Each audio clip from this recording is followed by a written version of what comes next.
Mindanao, adlawng Sabado, Hulyo 27, tuig 2024. Live gikan dinhi sa Brigada News Center, ihatod namo kaninyo ang mga nagunang balita gikan sa nagkalain-laing lugar sa Mindanao. Mga balitang gitutukan sa News Team. Ako si Brigada Hana Perez ug kini ang Brigada Mindanao.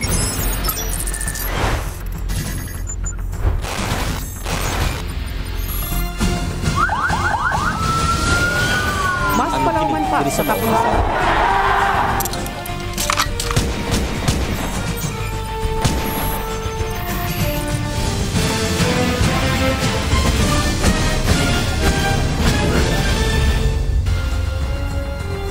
Gipusil patay ang usa ka kapitan sa Davao Oriental gawas mismo sa Barangay Hall. Otoridad kasamtangang nakalikom na og video footages nga matud pa dakong tabang alang sa ilang investigasyon. Ibrigada mo Rene Canoy. Patay diha dayon ang kapitan sa poblasyon ka TL Davao Oriental human kining gipusil kagahapon adlaw Hulyo 26 pasado alas 3 sa hapon. Biktima gilang si Brendan V. Castro, 38 anyos, ug bana na First District Board Member Tata Nunez Castro, ug bayaw usab niini si Municipal Mayor sa Katiil nga si Mayor Emilio Nunez.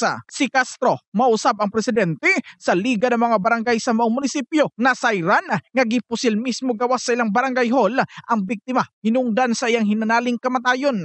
Sa karon, padayon pa ang makuting investigasyon sa Katiil Municipal Police Station, may kalabutan sa kamatayon sa maong opisyal.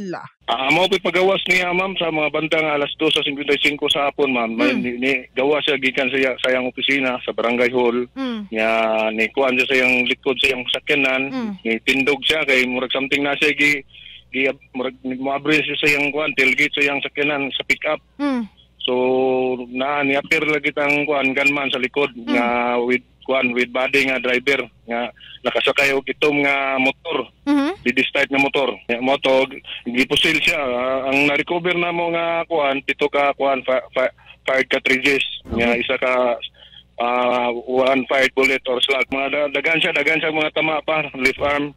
So ginapaabot pa nato ang kuan ron ang yang autopsy or the certificate nag-request na punta. Kay baluang gimanduan na ni Police Regional Office 11 Regional Director Brigadier General Nicolas Torre III ang kapulisan sa Katiil, Davao Oriental nga palawman pa ang investigasyon.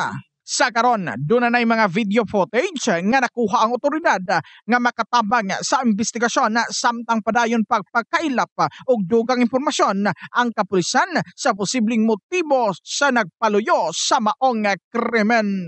Balita gikan sa Katiil, Davao Oriental in the heart of changing lives. Kini si Brigada Rene Canoy, Brigada News.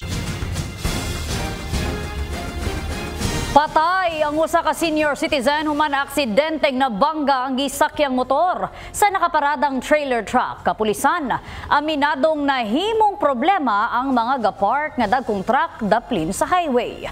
Ibrigada mo Jackie Pakla. Wala na malikay pa sa driver sa motorsiklo kining usa ka trailer truck nga nakapark daplin sa highway sa Hampason, Initaw, Misamis Oriental. Hinungdan nga mayong pagkabangga nini sa likod nga bahin.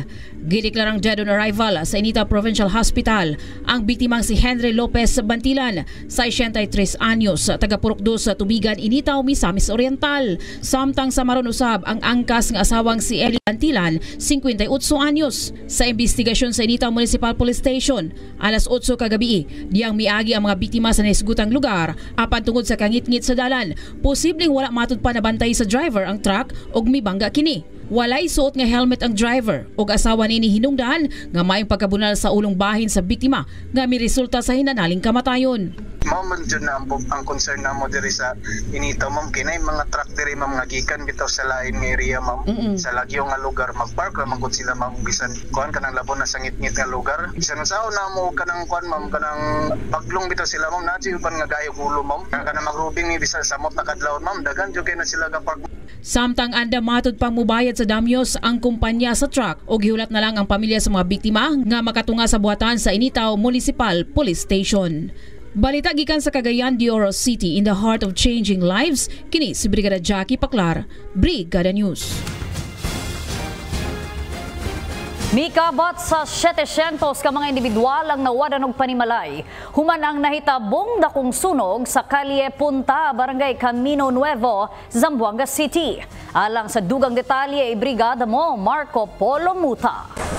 Aabot ng 229 na mga kabahayan ang natupok ng apoy makaraan sumiklab ang malaking sunog nitong Biyernes sa Kalye Punta, Barangay Camino Nuevo dito sa lungsod ng Zamboanga. Sa report na inilabas ng City Social Welfare and Development Officer Socorro Rojas, tinatayang nasa 736 na individual ang nawalan ng tirahan kung saan minabuti ng lokal na pamahalang ng Zamboanga na pasamantalang pinaokupahan ang covered court ng Barangay Camino Nuevo at gayon din Barangay Canilar para sa mga apektadong residente ng nasabing barangay. Batay sa ulat na inilabas ng Bureau of Fire Protection Zamboanga, dakong alas 4:40 ng hapon nang sumiklab ang apoy mula sa tahanan ni Mrs. Joy Banglus at tuluyan itong kumalat sa mga katabing bahay na yari sa light materials na umabot sa ikatlong alarma at umabot din ng ilang oras bago tuluyan na ideklarang fire out dakong alas 9:25 ng gabi sa tala ng BFP. Higit sa 116 na mga house owners, 34 mga okupante at 74 mga boarders ang apektado sa malaking sunog. Base sa inisyal na itala ng BFP Zamboanga City Fire District, tinatayang aabot ng higit 1 milyong pisong halaga ang nawasag at nasirang ari-arian dulot sa nasabing sunog. Samantala, agad naman nagbigay ng tulong ang pamahalang lokal ng Zamboanga kung saan naibigay agad ang higit sa 200 mga jerry cans at nag-install din ng 2 water storage para masigurong may magagamit ang mga evacuees na malinis na tubig habang pansamantalang nanunuluyan ang mga ito sa nasabing evacuation center. Samantala, patuloy naman ang ginagawang profiling ngayon ng lokal na pamahalaan upang mabigyan ng tulong pinansyal ang mga apektadong residente sa nangyaring sunog dito sa lungsod ng Zamboanga. Mula dito sa lungsod ng Zamboanga, ito si Brigada Marco Polo Muta. In the heart of changing lives, Brigada News. Gumikan sa giingong nagpadayong impluwensya sa 8 grupo. Gipahamtangan karon sa Tribal Council sa Talaingod, Davao del Norte ug persona non grata ang pipila ka mga aktivistang grupo sa tumong nga maproteksyonan ang katawhang lumad sa lugar. Ibrigada mo, Joe Berth Campos. Gideklara sa Tribal Council sa Talaingod, Davao del Norte nga persona non grata ang Makabayan Bloc, partikular ang ACT Teachers Party List ug Bayan Muna, pinasikad sa duha ka pahina nga resolusyon nga giaprubahan niadtong Hulyo 22, 2024. Kini gumikan ang naisugtang mga grupo nakalapas matud pa sa katungod sa mga indigenous people communities sa maong lungsod. Gikotlo sa konseho nga sa daghang mga higayon ang mga kalihukan og interbensyon nagihimo sa mga grupo nakabalda sumala pa og nakadaot sa kultural ug sosyal nga mga aspeto sa ilang mga komunidad. Busa gibuhat among resolusyon sa tumong nga mapanalipdan ang kaayuhan og katungod sa mga lumad, lakip na ang pagsiguro nga ang ilang mga tradisyon og paagi sa kinabuhi mamahimong marespeto og mapreserbar. Gipasiugda sa maong lakang ang pasalig sa komunidad sa pagpadayon sa ilang otonomiya og pagpanalipod sa ilang kultural nga mga kabilin batok sa impluwensya sa 8 grupo nga gikonsiderang makadaot kung asa tumong usab matud pa niini ang pagsuporta sa ilang integridad ug soberanya, ingon man ang pagpalig-on sa ilang baruganan batok sa bisan unsang entidad nga mamahimong hulga sa ilang kaayuhan ug katungod. Pinaagi sa deklarasyon sa persona non grata ang presensya ug mga kalihukan sa mga nisgutang grupo dili na dawaton sulod sa jurisdiksyon sa maong lungsod. In the heart of changing lives, kini si Brigada Juberth Campos, Brigada News. Miabot na sa 36 milyones ka pesos ang damyos sa hog industry tungod sa African swine fever sa North Cotabato. Mga barangay nga mi positibo sab sa maong sakit sa baboy ana sa 47. Ibrigada mo, Eva Molina. Padayon ang pag-usbaw sa kaso sa African swine fever o ASF ug nagkataas ang damyo sa pinansyal nga aspeto sa mga hog racer sa probinsya sa Cotabato. Sa pagkiginabi sa Brigada News FM kay Cotabato Provincial Agriculturist Eliseo Mangliwan, iyang gikumpirma nga mokabat na sa 36 milyones 651 mil ka pesos ang damyo sa hog industry dinhi sa North Cotabato tungod sa ASF, samtang kapina sa 2,500 ka mga binuhing baboy ang na-depopulate sa tibuok Cotabato Province. Mokabat na usab sa 47 ka mga barangay gikan sa 7 ka mga munisipyo sa North Cotabato o Kidapawan City ang apektado sa African swine fever.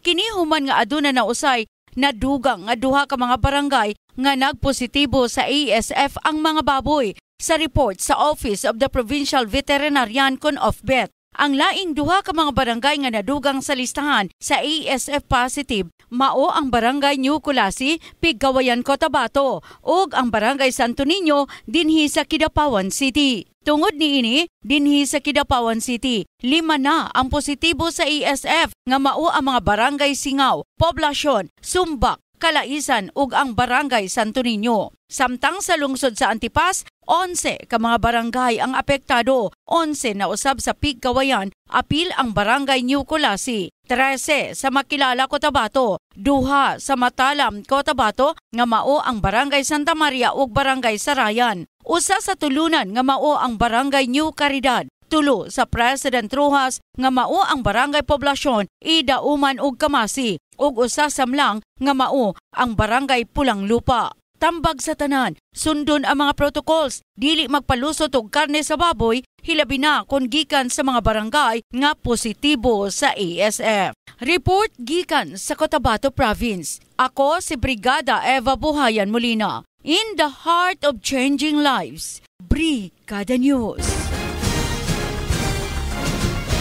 Sa tumong makatabang adto sa uban, pipila ka mga kabataan ang natunulan kagahapong adlaw og libreng school supply sa Brigada News FM Tagum. Samtang pipila usab ka mga ginikanan ang mapasalamaton gumikan aduna nay magamit ang ilang mga anak. Alang sa dugang detalye, Brigada mo Joe Berth Campos.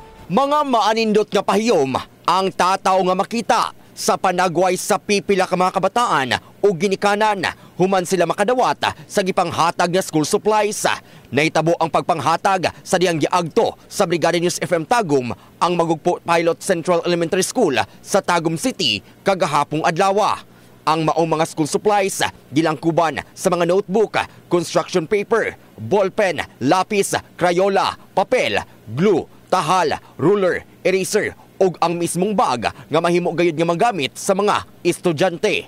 Nabuhat ang inisyatiba sa istasyon human nga adunay mga malumong kasing-kasing ang binunar ug mitunol sa ilang gasang ngadto sa mga nanginahanglang kabataan. Naghinang notebook niyo maingon dong kani duha lang una atong paliton kay wa patay kwarta. Murag sakit gani sa kuan nga di man ta nadako nga di man dako nga amount pero kanang gamay nga amount siguro murag makatabang na gani sa katong nanginahanglan. Ang maong mga benepisyaryo nagikan pa usab sa managlaing eskwelahan o gitapok lamang aron nga malakip sa mga mamahimong makadawat sa mga gamit pang eskwela. Salamat kaayo kay may na lang di na jud ko kapalit mga bag anin taon kay yung klase ni jud karon 29. Salamat jud kaayo. Ang maong aktibidad kabahin lamang sa Brigadahan 1 Tahanan nga tumong nga matabangan ang mga ginikanan ug maandam na usab ang mga kabataan sa padulungay nga klase.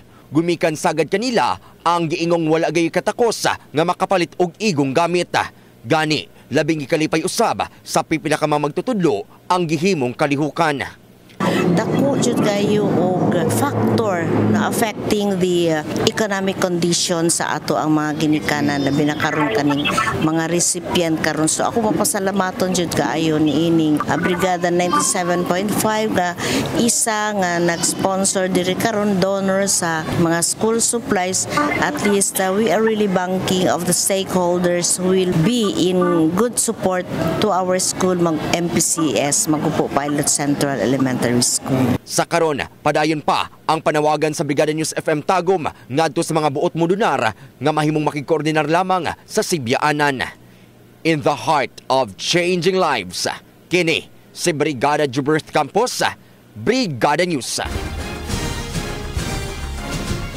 Sa umaabot nga abri klase, nagpahigayon ang Sukel kog Uplan School Ligtas. Tumong sa maong programa ang masiguro ang kaluwasan sa matag estudyante ug mga magtutudlo pinaagi sa pag-check ug pagtan-aw sa linya sa kuryente sa mga tulunghaan. Ibrigada mo, Ian Alion. Isinagawa na ang Oplan School Ligtas Program ng Sultan Kudarat Electric Cooperative o SOCELCO sa mga paaralan sa loob at labas ng bayan ng Lebak, Sultan Kudarat. Ayon sa SOCELCO, ang programang ito ay may layuning tulungan ang mga paaralan. Ito ay sa pamamagitan ng pag-check at pagtingin sa mga linya ng kuryente sa loob ng mga pasilidad, classrooms at mga opisina para magkaroon ng mas ligtas at malayo sa disgrasya na maaring dulot ng kuryente. Ayon sa panayam ng Brigada News FM Lebakay Vivencio ni Sisito Jr., Board of Director ng SOCELCO, anya naglilibot na ang kanilang opisina sa mga paaralan para ikandak ang naturang inspeksyon. Sa kasalukuyan ay mayroon ng 8 paaralan na na-check ng opisina. Samantala, bukas ang opisina ng SOCELCO sa mga gustong makipagtulungan sa kanila. Tumungo lamang sa kanilang opisina at makipag-ugnayan. Dagdag pa nito na lahat ng serbisyong ito ay libre o walang babayaran. Dagdag pa niya, magkakaroon ng ilaw o kuryente ang ilang mga sityo sa bayan ng Lebak ngayong Agosto. Ito ay dahil sa patuloy na umarangkadang Sitio Electrification Program o SEP na kung saan magbibigay ng ilaw sa lahat ng mga miyembro nito. Yan ang ulat mula dito sa bayan ng Lebak, probinsya ng Sultan Kudarat, in the heart of changing lives. Ito si Brigada Ian Alion, Brigada News.